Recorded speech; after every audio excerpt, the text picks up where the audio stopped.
Allez, c'est y part. Et c'est y part. Bienvenue à toutes et à tous dans ce nouveau live. Ça fait un petit moment qu'il n'y avait pas eu de live, ça fait un mois. Et effectivement, je suis désolé parce que c'est cette habitude du lundi et j'ai dû en faire sauter quelques séances pour différentes raisons professionnelles, mais aussi parce que j'ai eu des vacances et à mon retour de vacances, il y a une semaine où j'ai dû permuter aussi mes jours parce qu'il y avait Devox, donc la fameuse conférence française tech à laquelle je donnais un talk. Donc c'est pourquoi on a eu quelques streams qui ont sauté. En tout cas, je vois qu'il y a pas mal de monde dans le chat. Salut Gouze, alias Sylvain, René, alias Hugla. D'ailleurs, on s'est vu à Devox. Salut Culture Linux, Aerogus, Giligier, les habitués. Je vois qu'il y a Fab aussi, Jeff Maury, Nono007. James Bond, Ribose, Temporisator, Theme Square, Valayan, bref, il y a toujours déjà plein de monde, donc bienvenue à toutes et à tous. Comme je le disais, j'ai profité donc de ces dernières semaines, donc j'ai eu un petit peu de vacances et ça a fait du bien. Je suis parti dans le fin fond de l'Ardèche et donc quasiment pas beaucoup de réseau, mais un peu plus que ce que je pensais quand même.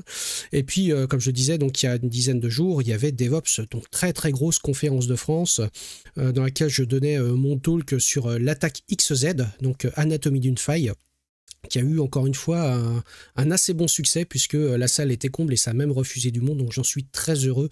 Et celles et ceux qui sont venus me remercier pour le talk, je les remercie aussi infiniment parce que c'est un talk qui a une très très bonne réception et je trouve que ça permet aussi énormément de sensibiliser sur nos enjeux actuels, sur la sécurité, sur justement l'attaque de la supply chain qui à mon sens est un vrai sujet aujourd'hui en 2025 de plus en plus, notamment dans nos entreprises, de devoir avoir un œil très très averti sur notre chaîne d'approvisionnement logiciel. Et si je parle de ça, c'est pas tant pour parler de mon talk, mais c'est aussi, j'aimerais faire un petit shout-out, une petite dédicace à quelqu'un avec qui j'ai pris enfin le temps de discuter à Devox. C'est l'ami Stéphane Trebel, que certaines connaissent peut-être déjà, qui est quelqu'un aussi qui donne des talks, mais qui a une chaîne Twitch que je vous encourage très très très fortement à aller voir, à aller vous abonner. Donc je vais vous partager ça d'ailleurs à l'écran. Je vais vous partager déjà... Hop, ici, donc son compte X, donc Stéphane Trebel alias le permacodeur. Donc voici son compte X, vous pouvez le retrouver sur X, vous pouvez le retrouver sur Blue Sky aussi, et évidemment, comme je le disais, vous pouvez le retrouver sur Twitch, si je ne me trompe pas, tous les mardis soirs, jeudi soir et dimanche soir. Sa chaîne est nettement sous-cotée. Il fait il parle de pas mal de choses, de l'actualité, de différents sujets. Donc j'aimerais vraiment vous encourager à aller vous abonner, à aller voir ses lives. Et si vous ne pouvez pas aller voir ses lives, il met tout sur YouTube, donc sur sa chaîne Le Permacodeur. Et donc c'est toujours très très très très très intéressant ce qu'il partage. Ça rappelle énormément ce que je faisais au tout début de ma chaîne Twitch où il parle pas mal d'actualité. Donc allez vous abonner. C'est quelqu'un vraiment en plus d'ultra sympathique avec lequel on a pris beaucoup de plaisir à échanger. Et il n'est pas impossible que peut-être dans une prochaine conf où on va être tous les deux à Sonitech, on fasse peut-être un live en binôme depuis là-bas. Je sais pas. J'ai lancé ça comme ça, on verra si on fait quelque chose. Donc Theme Square, première fois qu'il poste dans le chat, bienvenue à toi. Voilà, pour cette petite intro, je voulais parler de ça, donc bisous Stéphane, allez vous abonner à sa chaîne, n'hésitez pas, vous allez voir, c'est super intéressant. Et on va revenir au sujet du jour.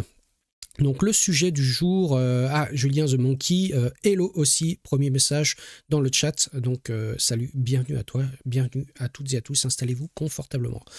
Donc le sujet du jour, je le disais, on va parler donc de la virtualisation, une fois n'est pas coutume, mais cette fois-ci on va parler de virtualisation ARM64, mais dans Proxmox VE. Alors vous le savez, je suis grand utilisateur de cette solution de virtualisation libre et open source que vous pouvez retrouver donc sur proxmox.com. C'est une solution de virtualisation bare metal que vous pouvez installer directement sur vos serveurs et créer des clusters de machines de virtualisation sur lesquelles vous pouvez faire de la virtualisation donc de machines virtuelles x86-64, mais vous pouvez faire de la conteneurisation LXC.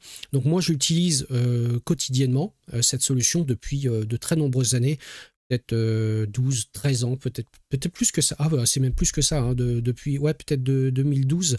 Ça va faire, c'est 13 ou 14 ans que j'utilise cette solution.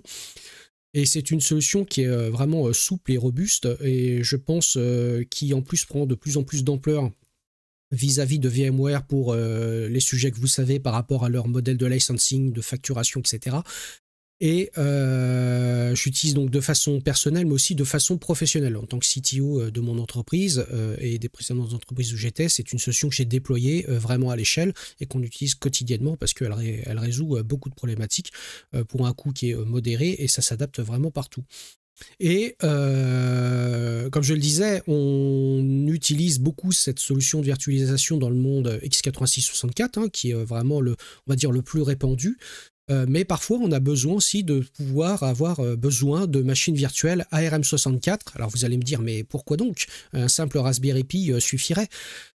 Eh bien, en fait, moi, par exemple, je l'utilise dans mes chaînes de build, par exemple pour mes projets personnels, notamment, prenons mon projet d'émulateur d'ordinateur XCPC, qui est un émulateur d'Amstrad CPC. Je génère des binaires, des packages .deb en AMD64 et en ARM64. Donc le fait est, c'est que j'ai besoin d'un environnement de construction ARM64 pour pouvoir construire mes .deb ARM64 et les distribuer.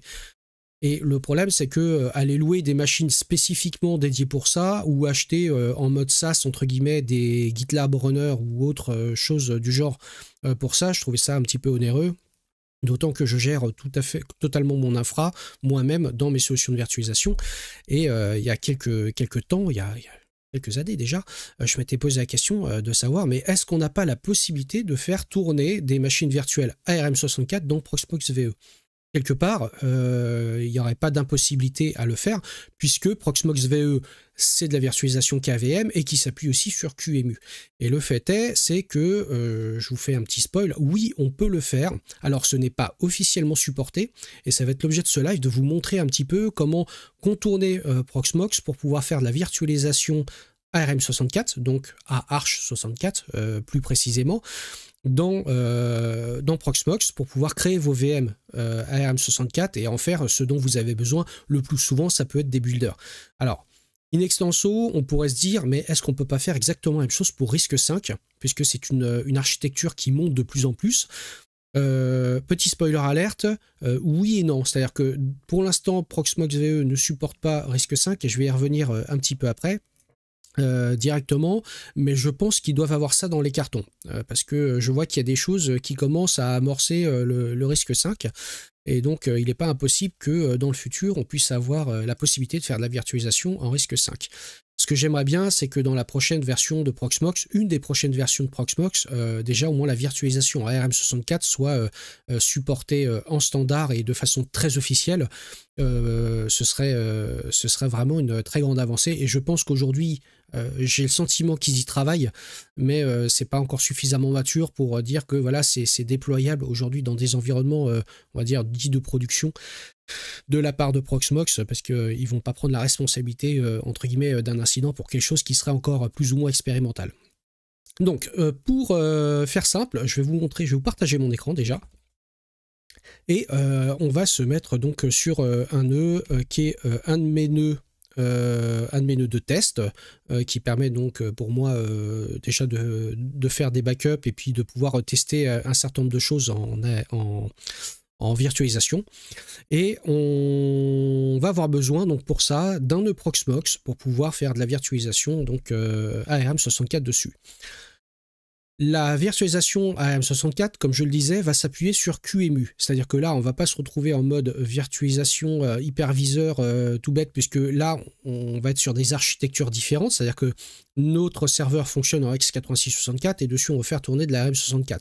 Donc, ça va s'appuyer sur QEMU, qui est fourni par Proxmox, et notamment QEMU System AArch64, qui va permettre donc, de créer des machines virtuelles et de pouvoir faire de la translation de code, c'est-à-dire qu'il va prendre le code ARM64 et avec son translateur de code dynamique qui s'appelle TCG, Tiny Code Generator, il va convertir, pour ainsi dire, en résumant très rapidement, les instructions ARM64 en instructions x86-64.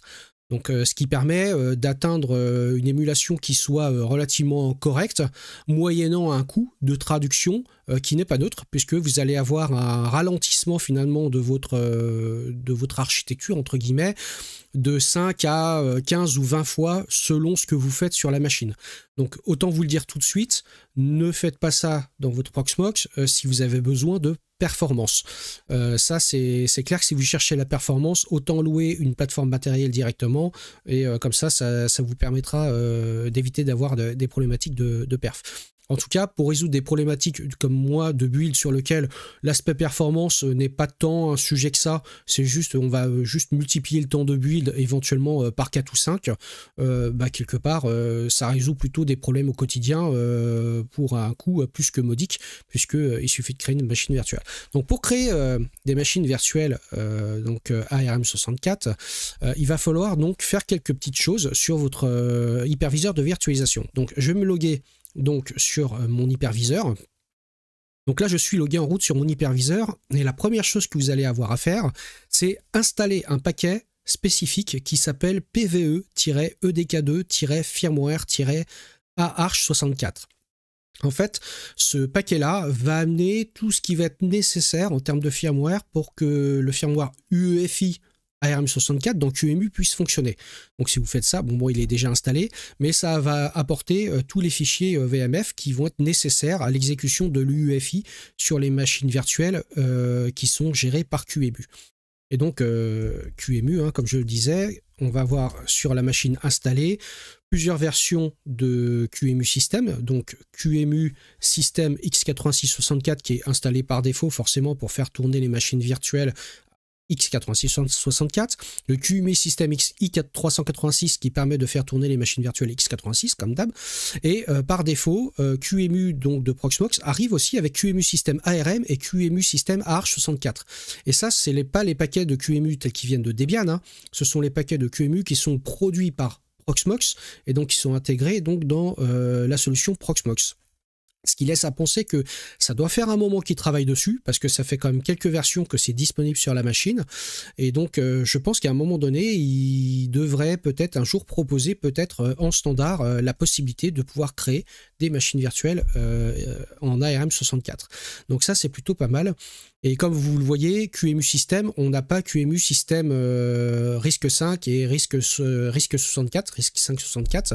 Donc peut-être qu'à un moment donné, je surveillerai si QEMU System risque 5 et risque 564 arrivent. Ça veut dire qu'on sera dans la capacité de pouvoir créer des machines virtuelles aussi dans Proxmox en risque 5. Et ça, c'est pas inintéressant parce que si vous regardez PVE-EDK2 firmware, il propose déjà l'installation de PVE-EDK2 firmware risque 5.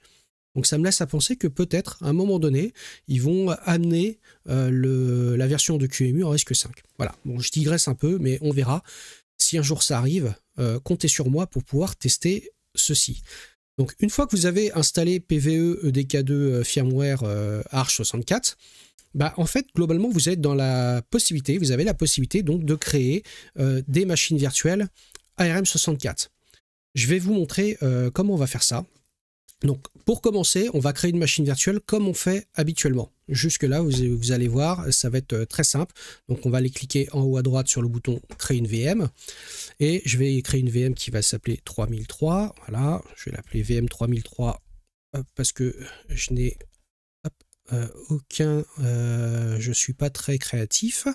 Je lui mets des étiquettes. Donc là-dessus, je vais installer une Debian 12 et je vais dire que c'est une machine virtuelle ARM64. Alors, je suis grand utilisateur des étiquettes dans Proxmox. Ça permet de taguer les VM et donc d'avoir une information visible à l'œil tout de suite. C'est ultra pratique. Voilà, donc sur la partie générale, je rentre juste le VMID et le nom de la VM globalement. Le système d'exploitation, donc là il me dit sélectionner une image ISO. Pour l'instant, je vais mettre n'utiliser aucun média. Vous allez voir, c'est après on va changer 2-3 petites choses. Ça va être un système de type Linux 6 ou de 6 kernel, donc très bien, on passe à la suite. Maintenant, on arrive sur la partie système. La partie système, carte graphique, on va les laisser par défaut. Ce qu'il faut savoir, c'est que QEMU, par défaut, il va créer ce qu'il appelle donc une board virtuelle qui n'existe pas physiquement dans le monde, mais qui est globalement, on va dire, à la croisée de tous les chemins des SBC à ARM64 qui peuvent exister dans le monde. Donc c'est une sorte de carte mère virtuelle sur lequel il va y avoir un Cortex A57 de mémoire, et puis on va lui rajouter de la RAM, du disque, tout ça, etc. Donc on va juste laisser la carte graphique par défaut, parce que la carte graphique par défaut qui va être choisie dans le mode d'émulation AArch64, ça va être Virtaio GPU. Donc une sorte de GPU virtuelle donc, qui est gérée par QEMU. Et ici sur le BIOS, on va choisir OVMF, donc le fameux BIOS qu'on a fait installer auparavant. Donc il va aller chercher le BIOS AArch64 et par défaut il nous propose d'ajouter un disque UEFI. Je vais décocher cette case et on recréera le disque UEFI un tout petit peu plus tard. Voilà, le contrôleur SCSI par défaut, Proxmox le positionne sur Virtaio SCSI Single, sachant que ce mode de contrôleur SCSI n'est pas supporté en mode émulation Arch64, on va juste mettre Virtaio SCSI, tout simplement. Et puis éventuellement, si vous utilisez l'agent QEMU, le QEMU Guest Agent, vous pouvez cocher ou décocher la case agent QEMU. Là, je vais la laisser décocher pour l'instant. Ensuite, on va créer un disque. On va créer un disque de type SCSI, donc SCSI sur le LUN 0. Moi, il va être stocké sur local ZFS. Je vais créer un disque de 8 Go parce que ça suffira bien. Par défaut, le cache, je vous encourage de le laisser par défaut. Alors sachez que là je suis sur un serveur qui est un petit peu asthmatique. C'est un vieux Xeon D 1541, etc. Et puis là je suis sur du disque mécanique parce que j'ai une grosse volumétrie de sauvegarde. Donc pour l'instant je vais le positionner en write byte unsafe, donc risqué, uniquement pour éviter d'avoir des délais de synchronisation des disques. Mais vous, évidemment, quand vous créez une machine virtuelle, je vous encourage à laisser par défaut aucun cache, ce qui permet d'avoir la meilleure configuration possible en général. Ensuite, je vais cliquer sur le abandonner, donc qui est la partie trim discard et émulation de SSD. Voilà. Et la partie entrée-sortie synchrone, je laisse par défaut sur IO Airing. En fonction de vos configurations, ce que vous voulez faire, vous pouvez évidemment changer en native ou en thread. Voilà, donc là j'ai créé ce disque et ensuite je vais rajouter un processeur. Alors sachez que comme on va utiliser QEMU en mode émulation et non pas virtualisation directement dans le processeur, en fait chaque cœur dans la machine virtuelle va être émulé, sur lequel il va y avoir de la translation dynamique de code qui va être effectuée. La problématique à ça, c'est que même si ça fonctionne en mode multithreadé, ça consomme de la ressource, et la problématique de ça, c'est que si le scheduler interne de QEMU, il va utiliser un certain nombre de verrous qui sont un peu sur le chemin critique, et donc de temps en temps, il y a un peu de la contention de lock. Moi, ce que je vous conseille de faire, c'est à minima de créer une machine virtuelle avec 4 cœurs. Vous pouvez monter éventuellement jusqu'à 8 cœurs. Et en tout, je crois qu'on peut aller jusqu'à 16 cœurs maximum. Donc c'est-à-dire que la carte mère virtuelle qui est capable de gérer QEMU, c'est 16 cœurs. Là, moi, je suis sur une machine physique là, qui a 16 cœurs, donc je vais créer 8 cœurs. 8 cœurs sur ma carte ARM virtuelle, sachant que de toute façon il y a de la contention de verrous et que le Tiny Code Generator consomme aussi de la ressource, donc effectivement c'est pas plus vous allez avoir de cœurs, plus votre machine va aller vite. J'ai remarqué dans mes différentes expérimentations que 4 cœurs en dessous de 4 cœurs c'est pas super top, c'est-à-dire il peut y avoir de la contention et donc consommer de la ressource. À partir de 4 cœurs c'est relativement utilisable, et au-delà de 8 cœurs en fait on voit très peu de différence. Donc 4 ou 8, c'est vous qui voyez. Là, comme je suis sur une machine un peu poussive, je vais lui rajouter un petit peu je vais privilégier le temps CPU, mais ça, vous n'êtes pas obligé de le faire. Et on va retirer le type de CPU. On va laisser CPU par défaut. Je fais suivant. La mémoire, je vais lui mettre 2 gigaoctets, ce qui suffira amplement pour cette machine virtuelle. Et le réseau, je vais choisir un bridge ici, qui est le LAN 129. et donc en modèle paravirtualisé. Donc ça va utiliser les VirtIO à tous les niveaux, VirtIO pour la partie GPU, VirtIO pour les disques, VirtIO pour le réseau, etc. Donc la paravirtualisation va nous permettre aussi d'avoir des performances qui sont acceptables. Une fois qu'on a fait ça, on confirme et on termine la configuration. Donc la machine est en train d'être créée. Et à ce moment-là, une fois qu'elle est terminée de créer, j'attends qu'il finisse. Encore une petite seconde et ça va arriver. Voilà, la machine virtuelle est créée. Donc si on regarde bien, donc là j'ai une machine virtuelle tout à fait classique. Pour l'instant, elle n'est pas Arch 64. C'est une machine virtuelle x86 64 comme avant. Là, c'est à ce moment-là qu'on va aller convertir cette machine virtuelle en machine virtuelle Arch 64. Donc pour cela, je reprends mon petit terminal des familles. Et je vais aller dans le répertoire /etc, /pvu, /qemu serveur. C'est ici, si vous connaissez Proxmox, il va y avoir les fichiers de configuration que Proxmox gère pour gérer ces machines virtuelles. Et je vais retrouver donc la configuration, le fichier de conf de ma machine virtuelle 3003. Fichier de conf que je vais ouvrir. Donc là-dedans, si vous connaissez le format de fichier de conf, pour vous, c'est pas une découverte. Hein, c'est entrée de configuration 2 points à la valeur. Voilà, rien de plus, rien de très compliqué. Première chose que vous allez avoir à faire, c'est vous allez aller à la fin, vous avez l'entrée VMGenID. Donc le VMGenID, cette ligne-là, il faut la supprimer. Parce que ça, ce n'est pas compatible avec QEMU en mode Arch 64. Donc cette ligne-là, il faut la supprimer. Sinon, ça ne démarrera pas. Ensuite, on va demander à QEMU, donc Proxmox, de dire que c'est une machine virtuelle Arch 64. Donc on va ajouter une ligne au début, Arch Arch 64. Voilà. J'enregistre et à ce moment-là, votre machine, elle est comprise par Proxmox comme étant une machine virtuelle ARM 64. Voilà, je quitte, je vais revenir sur mon Proxmox. Pour autant, au niveau de ce que vous voyez dans le résumé de la machine virtuelle, il n'y a rien qui indique que c'est une machine ARM64. C'est pour ça que moi j'utilise les tags énormément. Ça me permet de repérer dans mes machines virtuelles lesquelles sont x86-64 et lesquelles sont ARM64. Voilà. Ensuite, on va passer à la post-configuration. Donc il y a quelques petites choses à faire, notamment le lecteur de CD, parce qu'il nous a créé un lecteur de CD IDE2. Ce lecteur de CD IDE2 n'est pas utilisable en l'état, puisque sur les machines virtuelles Arch 64, il ne connaît pas l'IDE. Donc on va lui ajouter un lecteur de CD pour mettre une image ISO pour l'installation, qui est SCSI. Donc je vais supprimer ce lecteur de CD, et je vais lui ajouter un lecteur de CD en SCSI, et je vais lui attacher l'image Debian 1210 ARM64. Voilà, tout simplement. Et là, on a presque terminé. J'ai juste à lui rajouter le disque EFI, parce que j'ai converti la machine virtuelle x86-64 en machine virtuelle ARM64. Donc le EFI, la taille de la partition EFI n'est pas exactement la même, le disque EFI. Donc là, je vais lui dire que je vais lui créer un disque EFI sur lequel ZFS. Je vais décocher les clés de préinscription parce que ça ne nous sert à rien ici. Et là, notre machine virtuelle est normalement créée. Et puis, il n'y aura plus qu'à lancer la machine, ce qu'on va faire ici. Je réponds là dans le chat, il y a FlashBiosFR qui me poste, pour la première fois d'ailleurs, merci et bienvenue. Il y a un replay pour prendre des notes. Oui, alors, comme d'habitude, il y aura un replay qui va être mis sur YouTube dès cet après-midi. Donc tu pourras le voir, le revoir à foison, et il n'y a pas de problème, comme ça tu pourras rejouer ça chez toi sans aucun souci. Donc maintenant que la machine virtuelle a été créée, bah, on n'a plus qu'à aller la lancer. Et vous allez voir que vous allez sentir que c'est lent, hein. Je vous le dis tout de suite. Mais pour autant, une installation Debian, par exemple, là sur cette machine, qui est donc une machine qui est en Xeon D 1541, il faut à peu près 1 heure d'installation, alors qu'il faut moins de 10 minutes pour de l'X86-64. Ça prend un peu de temps, mais une fois que les machines virtuelles sont créées, pour faire ce qu'on a à faire, ça va très bien, quoi. Donc, je démarre la machine, et si j'ai rien oublié, elle devrait démarrer sans aucun problème. Donc voilà, on a l'UEFI qui démarre gentiment, Start Boot Option, hop, il arrive sur le grub de l'image ISO, et on peut lancer l'installation, comme on fait d'habitude pour une Debian. Donc là, vous voyez que là, l'écran est passé noir, Display Output is not active. Pour la simple et bonne raison, comme je le disais, c'est que le chip graphique, c'est pas du VGA, il émule pas du VGA, donc c'est du Virta.io GPU.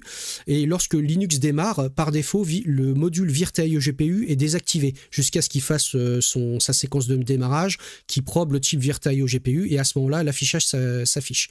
Donc effectivement, vous n'avez pas accès forcément au log de démarrage lorsque ça démarre. Il faut le savoir. À ce moment-là, vous pouvez aussi attacher une liaison série sur votre machine virtuelle, et on le fera juste après, parce que je vous montrerai une deuxième façon de créer des machines virtuelles.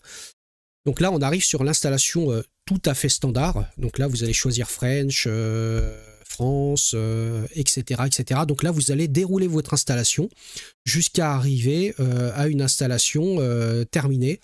Tiens, j'avais perdu mon clavier quelques secondes, pour arriver jusqu'à l'installation qui soit terminée sur votre machine. Voilà, donc jusque là rien de foufou. Je vais stopper la machine parce qu'on n'a pas 1 heure pour faire l'installation, et juste pour vous montrer, j'en ai une qui existe déjà là, que j'ai préparée hier soir. La machine virtuelle a été installée exactement comme je vous ai montré là, et ensuite il suffit donc de démarrer cette machine virtuelle. Et vous avez donc une Debian qui est utilisable comme une Debian tout à fait classique, mais vous voyez ici, c'était marqué en haut en ARM64. Donc elle met à peu près une petite minute à booter, peut-être un petit peu moins, peut-être 30 ou 40 secondes. Voilà, et puis une fois qu'elle a booté, vous avez une Debian en ARM64 et vous en faites ce que vous voulez, ce que bon vous semble. Et vu que c'est un peu long à installer, ce que je vous encourage, notamment dans Proxmox, c'est de faire une première installation complète en fonction de vos besoins, et ensuite de convertir cette machine virtuelle en template, ce qui vous permet ensuite de pouvoir cloner en mode lié ou pas lié d'ailleurs, de cloner ce template et donc de pouvoir créer des machines virtuelles assez facilement sans mettre 3 plombes à les installer. Donc là vous voyez, ça met un petit peu de temps, là ça y est, on a le curseur qui arrive, la machine virtuelle est quasiment bootée. Et donc vous voyez, hein, je vous ai pas menti, c'est entre 5 et 15-20 fois plus lent qu'une machine x86-64, ce qui est normal, hein, puisqu'on fait de la translation dynamique de code, donc c'est un coût. Et donc là, je peux aller me connecter tout simplement sur ma machine virtuelle, hop, et je me retrouve donc dans une Debian tout à fait traditionnelle que je peux utiliser comme bon me semble. Voilà, je vais l'arrêter tranquillement, shutdown -h now, voilà, zoo. Maintenant, je vais vous montrer une deuxième façon aussi de pouvoir installer une machine virtuelle. Donc, je vais reprendre donc ma machine virtuelle 3003, et cette fois-ci, je vais lui retirer son disque dur. Voilà, je vais détacher son disque dur.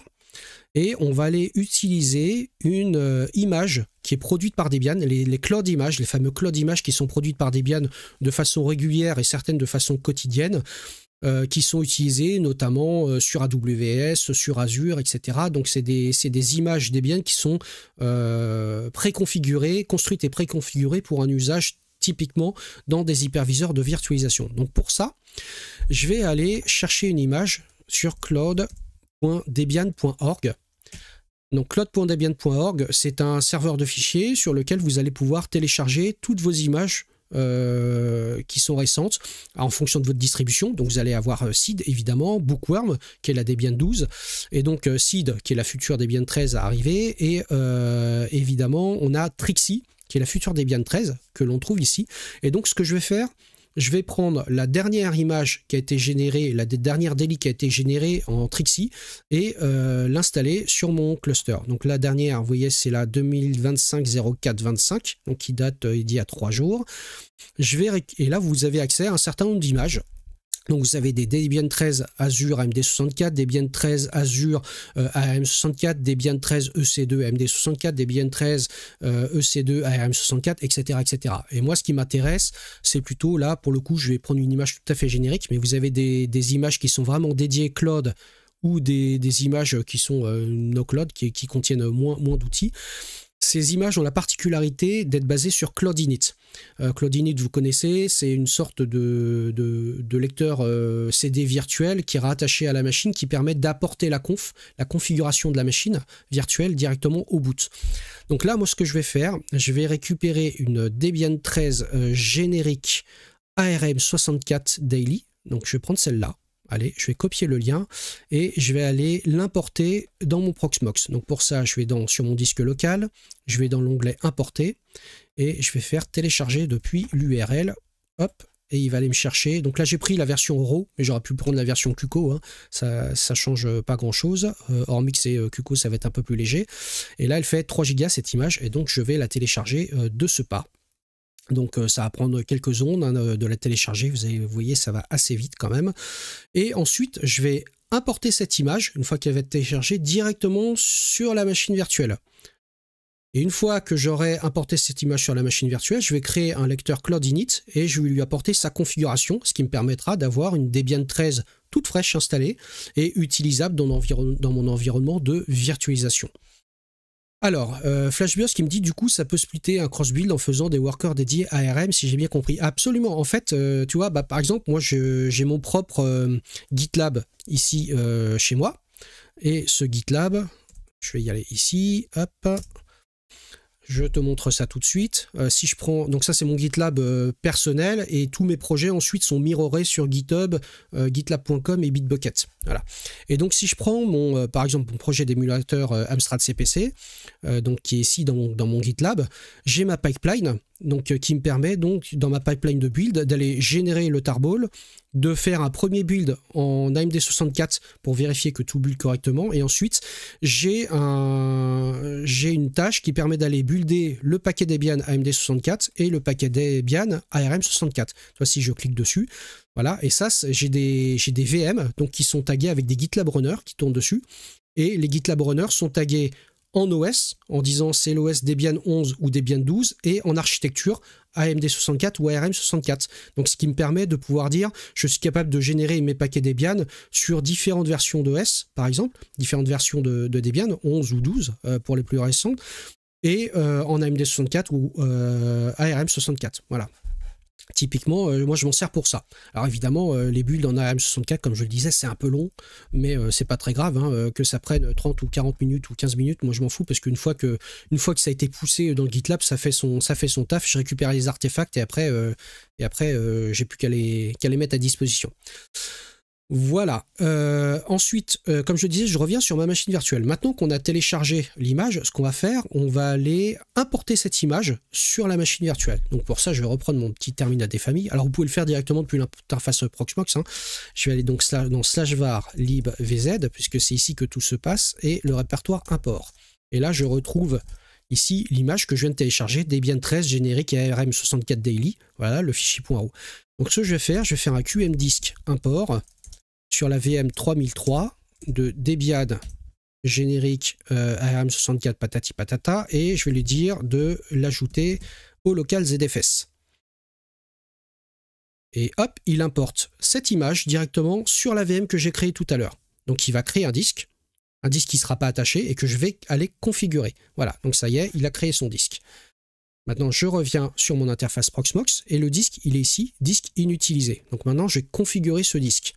Donc je vais dire que c'est un disque Virtaio SCSI, pareil je vais dire en write-back risqué comme tout à l'heure, je coche le support du trim, l'émulation de SSD, et puis, alors ne cochez pas iOS Red parce que sur le QEMU en version ARM64, iOS Red n'est pas supporté, ça marche pas. Voilà. Et parce que ça n'a de sens que pour du Virtaio SCSI single, et c'est pas supporté sur du Virtaio SCSI tout court. Voilà. Alors après aussi, on pourrait, plutôt que de prendre SCSI, on pourrait prendre du Virtaio Block. Hein. Si vous utilisez du Virtaio Block, bon, je ne vais pas rentrer dans les détails Virtaio SCSI versus Virtaio Block, mais voilà. Bah, d'ailleurs, tiens, je vais créer un Virtaio Block, c'est très bien comme ça aussi. Voilà, donc là, ça y est, j'ai créé mon disque. Donc d'ailleurs, je vais retirer mon lecteur CD dont je n'ai plus besoin, puisque là, j'ai une image qui est déjà préconfigurée par le projet Debian. Et ce dont j'ai besoin maintenant, c'est de créer un lecteur Cloud Init. Et je vais lui donner ici, créer un lecteur Cloud Init en SCSI, voilà, et sur local ZFS, et voilà, voilà. Donc ça y est, j'ai créé mon lecteur Cloud Init, donc qui va porter donc les informations Cloud Init, et je vais aller configurer tout de suite. Donc je vais dire que Cloud Init va créer par défaut un utilisateur sysadmin. Je vais lui mettre un petit mot de passe des familles. Voilà. Le domaine DNS, je vais dire que c'est home.arpa. Voilà. Mon serveur DNS 192.168.129.254. C'est mon DNS local pour là. La mise à jour des paquets, je la décoche, je la ferai manuellement. Et je vais lui dire de créer donc une adresse IP 129.3/24 et ma passerelle c'est 254. Voilà. Donc là, je régénère l'image. De toute façon, il va le faire au démarrage. Et ma machine est quasi prête. À ceci près, c'est que par défaut, Virta.io GPU, je ne vais pas utiliser ça pour l'affichage. Je vais afficher dans une liaison série, terminal série 0, ici. Donc je choisis affichage terminal série 0 et je vais ajouter un périphérique port série, le 0, tout simplement. Et puis après, tout simplement, il n'y a plus qu'à démarrer les machines. Donc soit vous pouvez le faire directement depuis l'interface Proxmox, mais aussi, vous pouvez le faire directement depuis votre terminal si vous êtes connecté sur votre terminal. Par exemple, on peut faire QM Start 3003 et je vais faire QM Terminal 3003. Donc là, je vais démarrer la machine virtuelle 3003 et ça va se connecter par la liaison série à la machine virtuelle 3003. Ça, je pourrais très bien le faire directement depuis l'interface Proxmox. C'est juste pour vous montrer que vous pouvez le faire directement depuis votre serveur.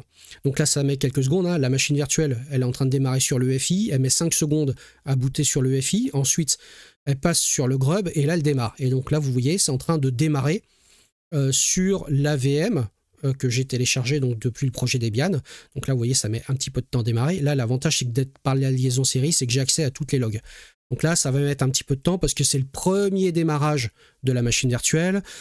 Cloud Init va s'initialiser, il va regarder si la taille du disque a changé. Si la taille du disque a changé, il va étendre les partitions. Ensuite, il va configurer le réseau, configurer l'utilisateur, etc., etc., etc. Voilà.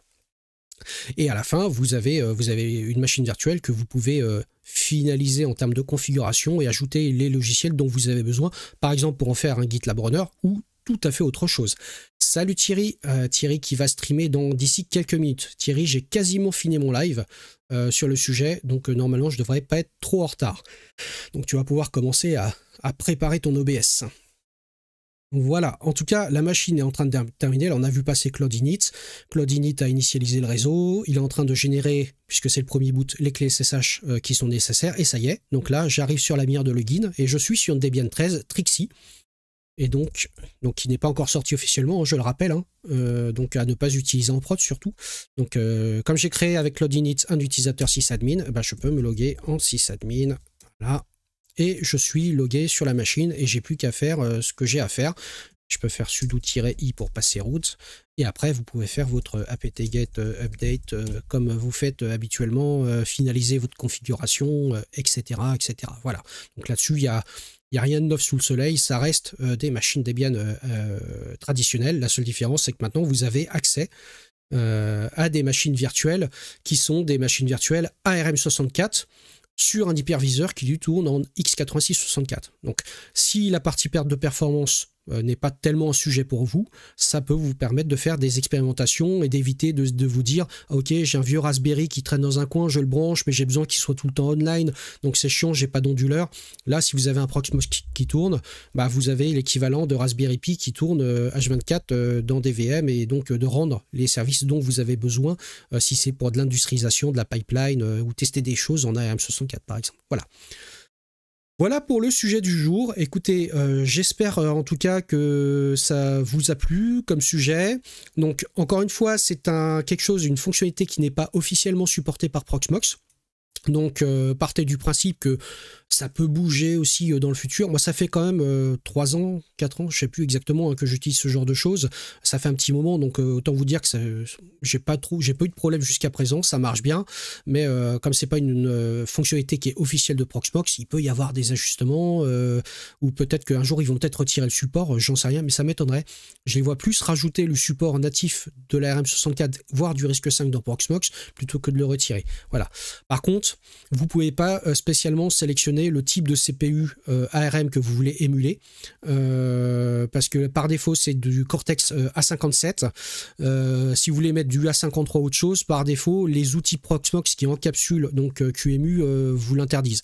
Parce que c'est normal, pour l'instant, c'est pas encore officiellement supporté, mais au moins, ça permet d'avoir une sorte de SBC ARM64 que vous pouvez faire tourner dans votre Proxmox pour faire tout ce que vous avez à faire. Voilà. Donc, si vous êtes OK avec le sujet que c'est pas encore officiellement supporté, voilà, vous pouvez bidouiller. Et comme je le disais, si vous n'avez pas pris toutes les notes qui étaient nécessaires, vous inquiétez pas, le replay sera sur YouTube dès cet après-midi. Et puis, si vous avez des questions, n'hésitez pas à m'envoyer des messages comme d'habitude. J'y répondrai avec plaisir. Et peut-être bien, il faudrait que je fasse ça, peut-être bien que j'écrirai un article sur mon blog sur le sujet. Il faut juste que je prenne le temps de le faire pour pouvoir détailler tout ça en approche pas à pas, comme je l'ai fait dans des précédents articles sur mon blog. Voilà. Eh bien, donc, Dominique, il dit super, merci, il est très instructif. Merci à toi, Dominique. Aerogus qui me dit bien intéressant, merci pour la démo. J'ai un driver de périphérique qui compilait en x86, mais pas en ARM. Ça va me permettre de reproduire le comportement. Absolument. Absolument, ça permet effectivement de pouvoir tester, même si c'est les mêmes OS, il peut y avoir des petites choses qui diffèrent d'une plateforme à l'autre, donc ça permet de pouvoir tester, et comme je vous l'ai montré pour mon émulateur Amstrad CPC, mais aussi pour plein d'autres projets que je fais, ça permet donc de pouvoir avoir sous la main quelque chose pour builder de la AM64 si on ne veut pas investir dans des machines dédiées pour ça. Voilà. Donc, on va pouvoir basculer sur le live de Thierry tranquillement. Je ne sais pas ce qu'il nous a préparé. Je crois que Thierry ne sait pas trop ce qu'il nous a préparé non plus. Je ne sais pas, on va voir ça. On va basculer sur son live et puis moi je vais vous dire donc à la semaine prochaine pour un nouveau sujet, et si vous avez des questions n'hésitez pas à me les envoyer, et puis n'hésitez pas à partager, et puis voilà, et puis allez vous inscrire aussi sur des lives d'autres personnes. Je vous ai parlé de Stéphane au début du live, faites-le, n'hésitez pas, il y a plein d'autres personnes qui ont très peu de visibilité, qui sont nettement sous-cotées. Faites-le, je trouve que c'est super cool, on apprend plein de choses avec toute cette communauté. Allez, je prépare le raid des familles, raid Titi Mobi, hop, Titi Mobi, Zou, et je crois que le raid est en train de partir, c'est ça. Écoutez, moi je vous fais plein de bisous, je vous dis à la semaine prochaine pour un nouveau sujet, et puis on va directement chez l'ami Thierry qui nous attend avec une impatience non dissimulée. Ciao, ciao, ciao!